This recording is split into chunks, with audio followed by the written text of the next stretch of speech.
Bismillahirrahmanirrahim. Assalamualaikum warahmatullahi wabarakatuh. Alhamdulillahirrahmanirrahim. Alhamdulillah kita bisa bertemu kembali di mata pelajaran farmakognosi.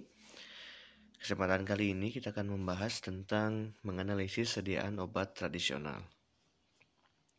Obat tradisional adalah bahan atau ramuan bahan yang berupa bahan tumbuhan, bahan hewan, bahan mineral, sediaan galenik, atau campuran dari bahan-bahan tersebut yang secara tradisional telah digunakan untuk pengobatan berdasarkan pengalaman. Hal ini tertuang pada Permenkes RI nomor 246 garing Menkes garing per garing 6 garing 1990.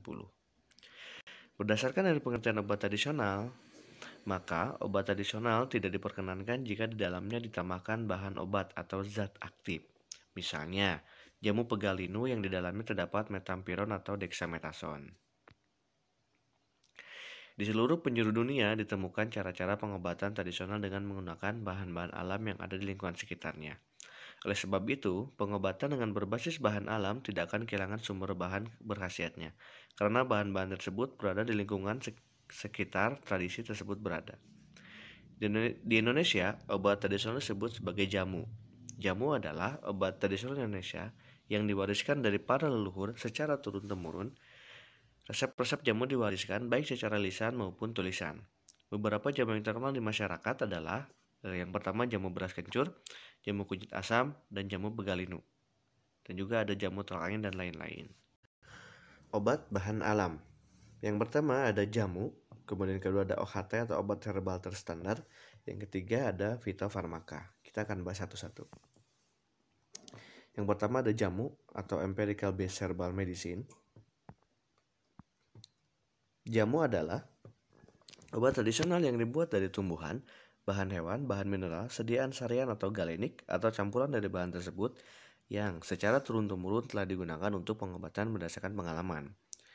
Kriteria untuk jamu yang pertama adalah aman, yang kedua klaim khasiat dibuktikan berdasarkan data empiris atau pengalaman atau secara turun-temurun, kemudian memenuhi persyaratan mutu. Filosofi logo atau arti dari logo jamu, yang pertama bentuk lingkaran melambangkan sebuah proses, juga sebuah tanda untuk menyatakan sebuah keamanan. Yang kedua, warna hijau dan kuning melambangkan perwujudan kekayaan sumber alam Indonesia. Yang ketiga, ranting daun melambangkan serangkaian proses yang sederhana yang merupakan visualisasi proses pembuatan jamu. Yang kedua, obat herbal terstandar atau standardized based herbal medicine. Merupakan obat tradisional yang disajikan dari hasil ekstraksi atau penyerahan bahan alam, baik tanaman obat, binatang, maupun mineral. Dalam proses pembuatannya, dibutuhkan peralatan yang tidak sederhana dan lebih mahal daripada jamu. Tenaga kerjanya pun harus didukung oleh pengetahuan dan keterampilan membuat ekstrak. Obat herbal ini umumnya ditunjang oleh pembuktian ilmiah berupa penelitian praklinis. Penelitian ini meliputi standarisasi kandungan senyawa berkhasiat dalam bahan penyusun, standarisasi pembuatan ekstrak yang higienis, serta uji toksisitas akut maupun kronis.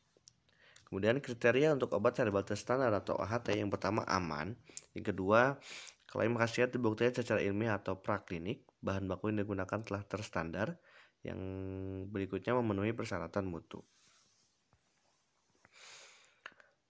Arti dari logonya untuk OHT ini, bentuk lingkaran melambangkan sebuah proses, juga sebuah tanda untuk menyatakan keamanan. Warna hijau dan kuning melambangkan perwujudan kekayaan sumber alam Indonesia. Yang ketiga, jari-jari daun 3 pasang melambangkan serangkaian proses pembuatan ekstrak tumbuhan obat. Ada uji laboratorium, uji toksisitas, dan uji praklinik.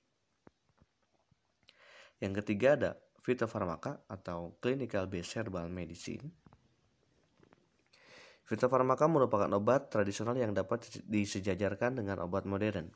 Proses pembuatan telah terstandar dan ditunjang oleh bukti ilmiah sampai uji klinis pada manusia. Karena itu, dalam pembuatannya diperlukan peralatan berteknologi modern, tenaga ahli, dan biaya yang tidak sedikit. Kriteria untuk fitofarmaka aman, klaim khasiat dibuktikan berdasarkan uji klinik, menggunakan bahan baku standar, memenuhi persyaratan mutu. Filosofi logonya, bentuk lingkaran melambangkan sebuah proses, juga sebuah tanda untuk menyatakan keamanan. Yang kedua, warna hijau dan kuning melambangkan perwujudan kekayaan sumber alam Indonesia. Yang ketiga, jari-jari daun yang kemudian membentuk bintang, melambangkan serangkaian proses yang cukup kompleks dalam pembuatan fitofarmaka, uji laboratorium, uji toksisitas, uji praklinik, dan juga terakhir uji klinik. Pengelompokan obat tradisional. Jenis-jenis obat tradisional adalah obat tradisional dalam negeri, obat tradisional lisensi, obat tradisional kontrak, dan obat tradisional impor.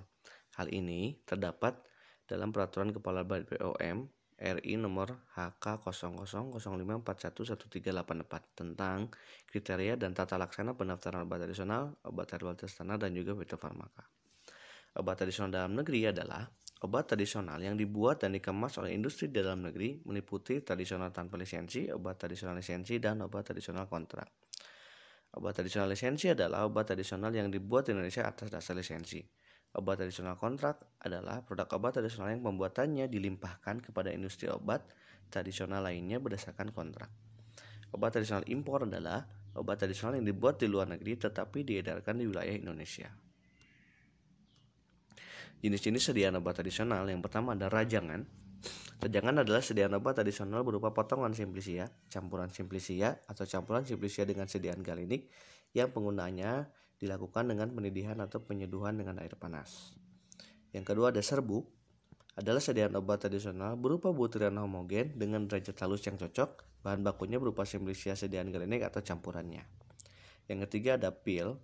Pil adalah sediaan padat obat tradisional berupa massa bulat, bahan bakunya berupa serbuk simplisia sediaan galinik atau campurannya. Yang keempat ada dodol atau jenang, adalah sediaan padat obat tradisional, bahan bakunya berupa serbuk simplisia sediaan galinik atau campurannya. Yang kelima ada pastiles, adalah sediaan padat obat tradisional berupa lempengan pipi, umumnya berbentuk segi empat, bahan bakunya berupa campuran serbuk simplisia sediaan galenik atau campuran keduanya.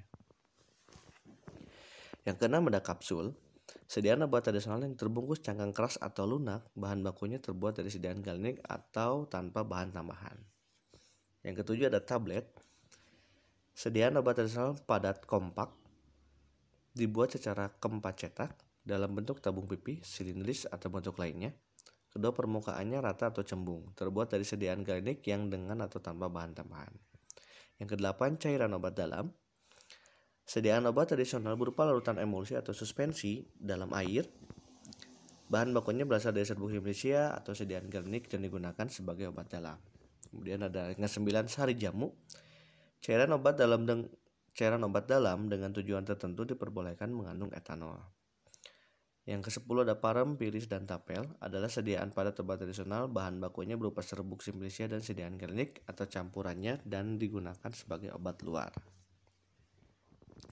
Yang ke-11 ada koyo, sediaan obat tradisional berupa pita kain yang cocok dan tahan air yang dilapisi dengan serbuk simplisia dan atau sediaan galinik, digunakan sebagai obat luar dan pemakaiannya ditempelkan pada kulit. Yang ke-12 ada cairan obat luar, adalah sediaan obat tradisional berupa larutan suspensi atau emulsi, bahan bakunya berupa simplisia, sediaan galinik, dan digunakan sebagai obat luar. 13 ada salep atau krim, sediaan setengah padat yang mudah dioleskan, bahan bakunya berupa sediaan galinik yang larut atau terdispersi homogen dalam dasar salep krim yang cocok dan digunakan sebagai obat luar. Wadah dan penyimpanan. Wadah dan penyimpanan dalam wadah tertutup baik, disimpan pada suhu kamar dan tempat kering dan terlindung dari sinar matahari. Wadah dan sumbatnya tidak boleh mempengaruhi obat tradisional yang disimpan di dalamnya, baik secara kimia maupun secara fisika, yang dapat mengakibatkan perubahan keamanan, kemanfaatan, dan juga mutu si obat tersebut. Wadah tertutup baik harusnya melindungi isinya terhadap masuknya bahan padat dari luar dan mencegah kehilangan waktu pengurusan, pengangkutan, penyimpanan, dan penjualan dalam keadaan dan dengan cara yang biasa. Wadah tertutup rapat harus melindungi isinya terhadap masuknya bahan padat atau lengas dari luar dan mencegah kehilangan pelapukan, pencairan, dan penguapan pada waktu pengurusan, pengangkutan, penyimpanan, dan penjualan dalam keadaan dan dengan cara yang biasa. Penyimpanan obat tradisional harus disimpan sedemikian rupa sehingga mencegah cemaran mikroba dari luar dan terjadinya peruraian, terhindar dari pengaruh udara, kelembaban, panas, dan cahaya.